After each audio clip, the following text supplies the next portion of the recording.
Hello and welcome back to an all new video of Mom's Care Official. আজকে কোনো recipe নয়, তবে একটা খুব ইম্পর্টেন্ট ট্রিক বা টেকনিক বলতে পারেন, সেটা আপনাকে শেখাবো।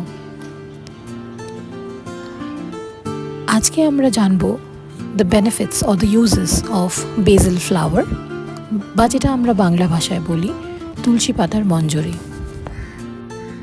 আপনারা যদি দেখেন যে আপনাদের বাড়ির পোতা তুলসী গাছে এরকম সাদা ফুল বা মঞ্জরি হচ্ছে, তখন বুঝবেন যে এবার মঞ্জরিগুলো তুলে ফেলার সময়, না হলে গাছটাকে বাঁচাতে পারবেন না।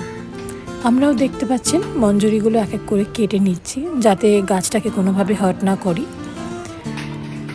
আমরা বেসিক্যালি এইটাই আজকে আপনাদের দেখাতে চাই যে এগুলো শুধুমাত্র গাছের শোভা বাড়ায় সেটা নয়, এগুলো দিয়ে অনেক কিছু করাও যায়।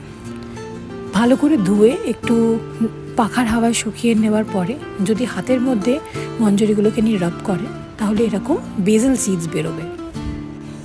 এটাকে বেসিল সিডস বা সাবজা সিডসও বলে। পেট খুব ঠান্ডা করে আর হেলথের জন্য খুব ভালো। এটা জলে ভিজিয়ে রেখে যে কোনো শরবত বা চাইলে চিয়া পুডিং যেরকমভাবে আমরা খাই সেরকম বেসিল সিড পুডিংও খেতে পারি। তাছাড়া আর একটা খুব ইম্পর্টেন্ট ইউজও আছে এই তুলসী পাতার মঞ্জরি বা বেসিল ফ্লাওয়ারের, সেটাও আমরা দেখব। বাকি বেঁচে থাকা যেই ফ্লাওয়ারের পার্টটা আছে, which includes the flower itself and the leaves, the stem, সেটা আমরা গরম জলে যদি ফুটিয়ে নিই, তাহলে we will make basil tea বা হার্বাল টি। এটা যদি আপনারা রোজ খেতে পারেন, কোলেস্ট্রল খুবই তাড়াতাড়ি কমায় এটা, প্লাস আপনাদের গাট হেলদি রাখবে। ইনফ্লেমেশন বা ওই পেটটা ফুলে থাকা এই সব থেকে আপনাদের অনেক তাড়াতাড়ি মুক্তি দেবে।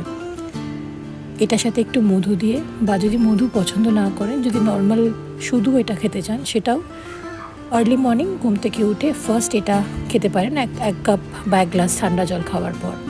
এটা হেলথের জন্য প্রচণ্ড ভালো। তাই আজকে এটাই দেখালাম। ভালো থাকবেন, সুস্থ থাকবেন।